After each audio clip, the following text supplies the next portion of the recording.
গণেশায় নমঃ। নমস্কাৰ প্ৰিয় দৰ্শকসকল, আপোনালোকৰ বাবে 2026-2027 খ্ৰীষ্টীয় বৰ্ষৰ অসমীয়া নতুন বছৰ।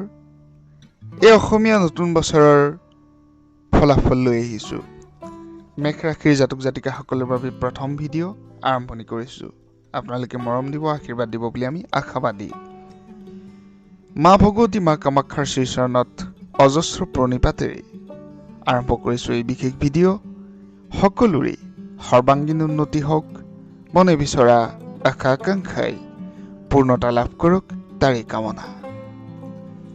মেঘ ৰাশি আৰম্ভণি আখৰ বিশেষভাৱে স্বৰ অ আৰু ল। আদ্যাক্ষৰ অশ্বিনী নক্ষত্ৰৰ বিশেষভাৱে 4টাকৈ পদ, ভৰণী নক্ষত্ৰৰ 4টাকৈ পদ, কৃতিকা নক্ষত্ৰৰ 1টা পদ লৈ গঠিত হৈছে মেঘ ৰাশি। এই বৰ্ষত মেঘ ৰাশিৰ অধিপতি গ্ৰহ মংগল কালপুৰুষৰ মস্তকত জন্ম। ৰাশিৰ বিশেষভাৱে শুভ গ্ৰহ চন্দ্ৰ, মংগল, বৃহস্পতি। শুভবাৰ মংগলবাৰ।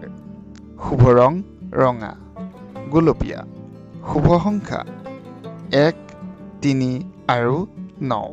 শুভ ৰত্নৰ যদি আমি কথা ক'বলৈ যাওঁ তেনেহ'লে শুভ ৰত্ন হৈছে ৰক্ত প্ৰবাল, ৰেড কোৰেল বুলিও ইংৰাজীত কোৱা হয়। শুভ দিশ অগ্নিকোণ। শুভ ধাতু তাম বুলি কোৱা হৈছে। উপাস্য দেৱ-দেৱীৰ কথা ক'বলৈ গ'লে মা বগলামুখী দেৱীৰ পূজা অৰ্চনাই এই বৰ্ষত সমৃদ্ধি দিব। অশুভ কাৰক গ্ৰহ বুধ গ্ৰহ, শুক্ৰ গ্ৰহ বুলি কোৱা হৈছে। মেঘ ৰাশিৰ জাতক জাতিকাসকল সাধাৰণতে স্বাধীন মনৰ হয়, উচ্চ অভিলাষী, আত্মবিশ্বাসী, স্বাভিমানী। সাধাৰণতে অলপতে আনন্দ আৰু ক্ষণতে দুখ ইত্যাদি অনুমান কৰা ধৰণৰ হৈ পৰে মেঘ ৰাশি। জেদী মনোভাৱৰ লগতে নিজক প্ৰাধান্য দিয়া এক বিশেষ ৰাশি মেঘ ৰাশি।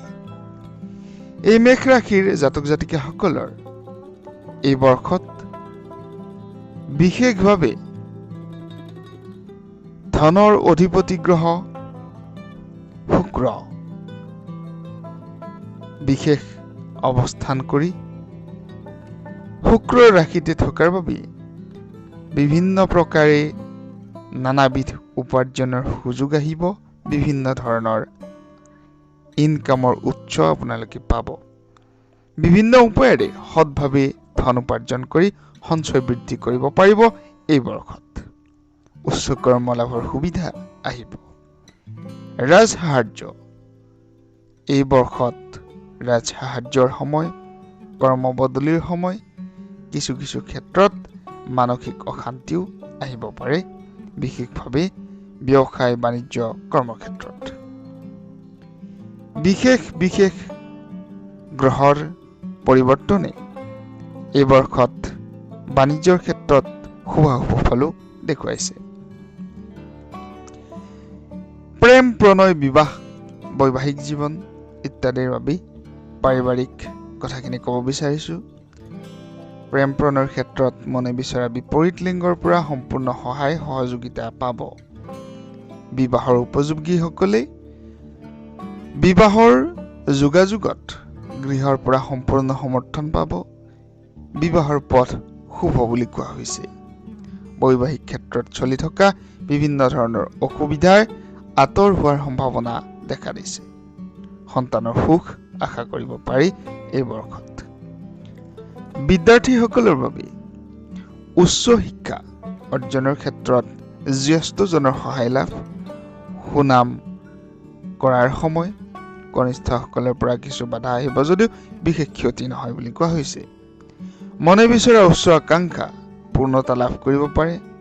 বিভিন্ন প্ৰকাৰে শেষৰ ফালে অতিকৈ এক উন্নত শুভ মংগলময় যুগৰ সৃষ্টি হ'ব শিক্ষা বিদ্যা জ্ঞানৰ ক্ষেত্ৰত।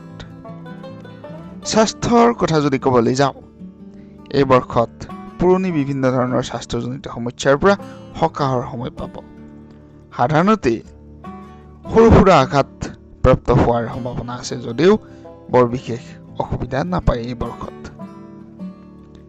বিশেষভাৱে প্ৰতিকাৰ যদি আমি কওঁ, এই বৰ্ষত মেষ ৰাশিৰ চাৰে চাতি চলি আছে, শনি গ্ৰহৰ চাৰে চাতি। এনে ক্ষেত্ৰত বৃহস্পতি, কেতু আৰু শনিৰ অশুভ প্ৰভাৱত কোনো অসুবিধা আহিব পাৰে, যাৰ বাবে বৃহস্পতি, কেতু, শনিৰ প্ৰতিকাৰ কৰিব পাৰে। বিভিন্ন প্ৰকাৰে বিভিন্ন মন্ত্ৰ জপৰ দ্বাৰা, বিভিন্ন ৰত্ন ধাৰণৰ দ্বাৰা, গ্ৰহৰ মূল আদি ধাৰণৰ দ্বাৰা আপোনালোকে পৰিৱৰ্তন কৰিব পাৰে আপোনালোকৰ অশুভ গ্ৰহৰ যি বিশেষ অশুভ দৃষ্টি, সেই অশুভ দৃষ্টিৰ পৰা পৰিত্ৰাণ লাভ কৰিব পাৰে। যিসকলে আমাৰ সৈতে যোগাযোগ কৰিব বিচাৰে, স্ক্ৰীনত দেখা নম্বৰত যোগাযোগ কৰিব পাৰে, কেৱল মেছেজ প্ৰেৰণ কৰিব হোৱাটছএপত। অসমীয়া নৱবৰ্ষ সকলোৰে শুভ হওক, উন্নতি হওক, তাৰেই কামনা কৰিছোঁ। ধন্যবাদ।